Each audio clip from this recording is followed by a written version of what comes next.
left, Marion Ross as Emily and star Gavin MacLeod as Captain Stubing are the other two posing for the camera. Remington Steele, the TV series, used the Arboretum several times in the 1980s. This episode is inside the coach barn with straw on the floor and a real horse in the stall.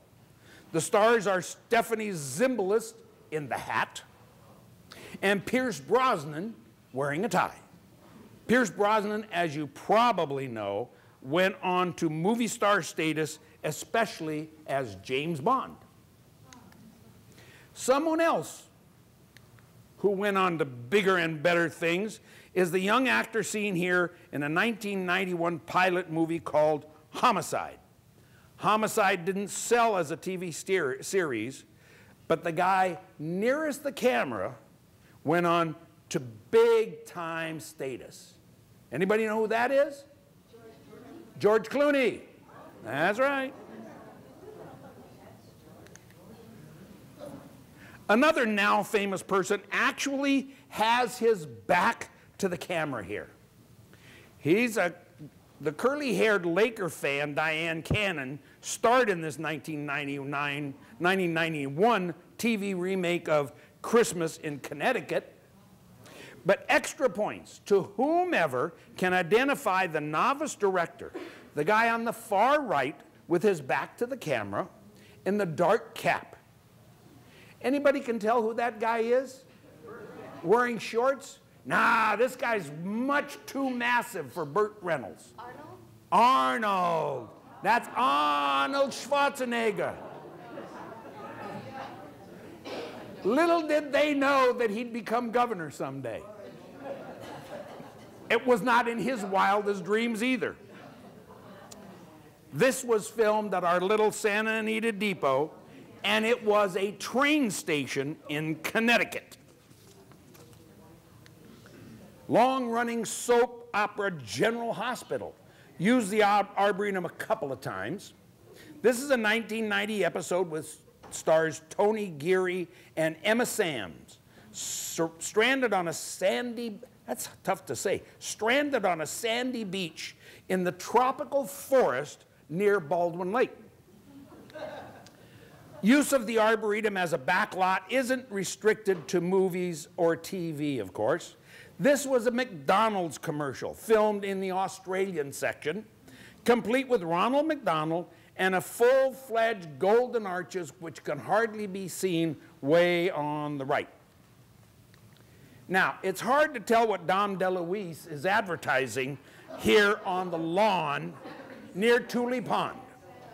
But if you'll look closely, you'll notice that his massive picnic is all in Ziploc bags.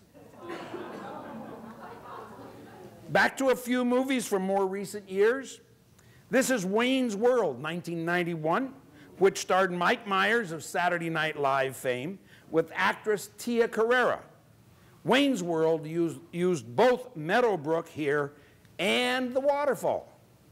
The actor in the sunglasses, by the way, with Tia Carrere is Rob Lowe. Dave, the movie, brought the White House to our Bower Lawn in 1992. Our scenery apparently matched the view of the White House as seen on the back of the $20 bill. And if I had $20, I'd show you that. We even had a real helicopter, though not actually Marine One, land on Bower Lawn. Dave stars Kevin Kline and Sigourney Weaver are disembarking.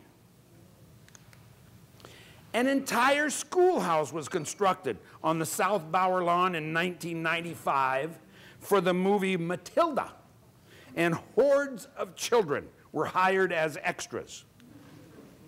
The director and star was Danny DeVito, seen here on the set, the really short guy. DeVito's wife, Rita Perlman, was also in the film. Now, you'll never know who is going to show up at the Arboretum. Hello, Whoopi Goldberg. The year is 1995, and she was starring as some futuristic cop who teamed up with a talking Tyrannosaurus Rex real name Theodore Rex in the movie title. Whoopi's co-stars, Theodore's buddies, were pretty much these guys plus voiceovers. Leslie Nielsen in the film spoof Spy Hard showed up at the Arboretum in 1995 too. It was quite some year. Nielsen's character ran a golf resort with the pro shop set up in our coach barn. The resort even had a Blockbuster Video rental shack across the lake from the Queen Anne cottage, which can be seen in the background. Almost half of the year of 1996 was devoted to set construction and filming of Anaconda, a film that turned out to be a box office bust. We had to put up signs explaining what was going on as Hollywood turned the Arboretum into Brazil and Baldwin Lake into the Amazon River.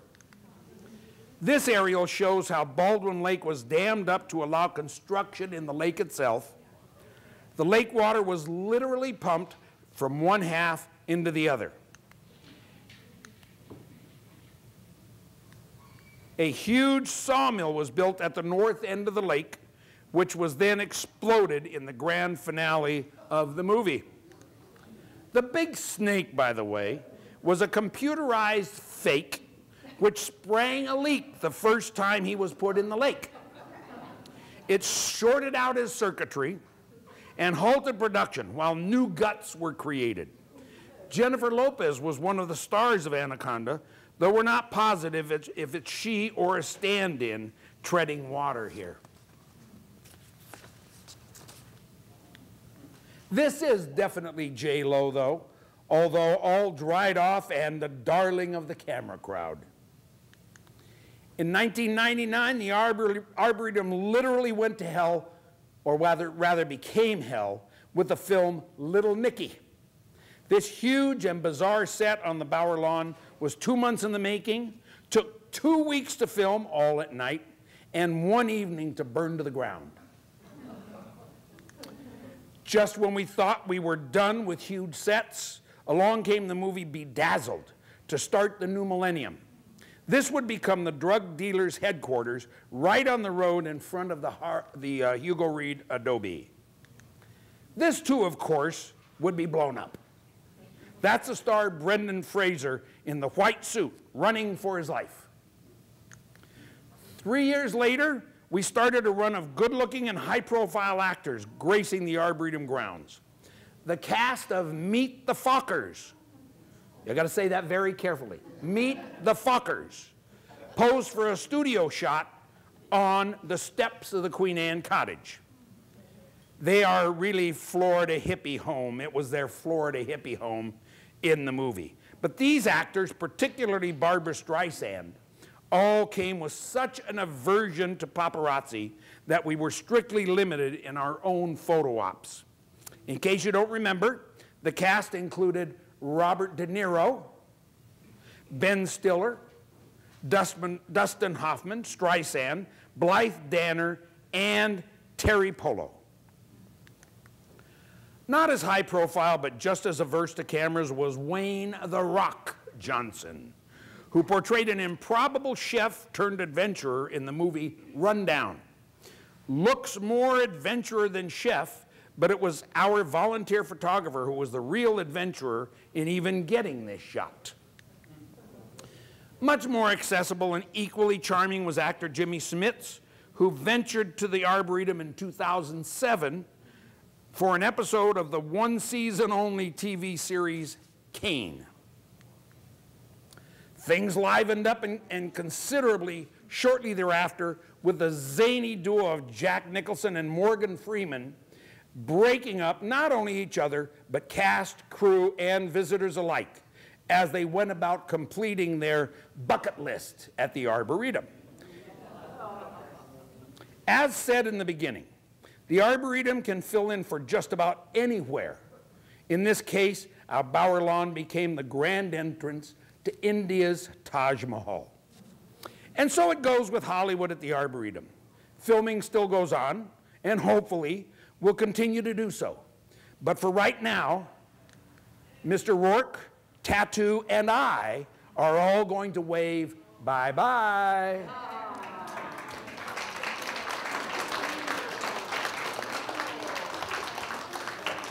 I was always told that Creature of the Black Lagoon was filmed there.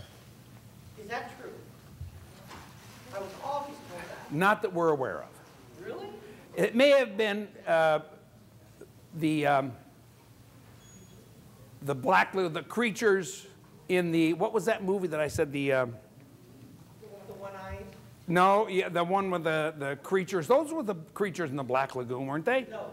No, that was, No, he was a man like Creature. oh yeah, yeah, not that we're aware of. Now there were films at the Arboretum that we particularly weren't aware of or we had no pictures of.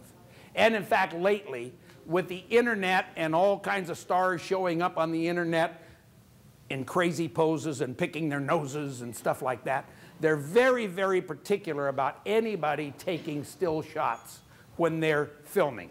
So our Arboretum staff is not allowed, in a lot of circumstances, to take any cameras onto the sets and take pictures, as we were able to do for many, many years, as you could see. Any other questions?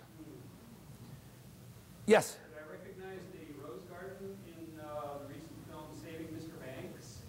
Yes. Probably so. Yes. Yeah. We do a lot of filming goes on today, even. They also use the depot. They use the depot as well. So, and the expert on the depot is sitting right there, Dale Carter. He is the expert. He's one of the docents at the depot, the Santa Anita Depot. And he, in fact, will be giving a presentation on that later this afternoon at the Historical Society meeting. Any other questions? If not, thank you for your time and enjoy the rest of the day. Bye-bye.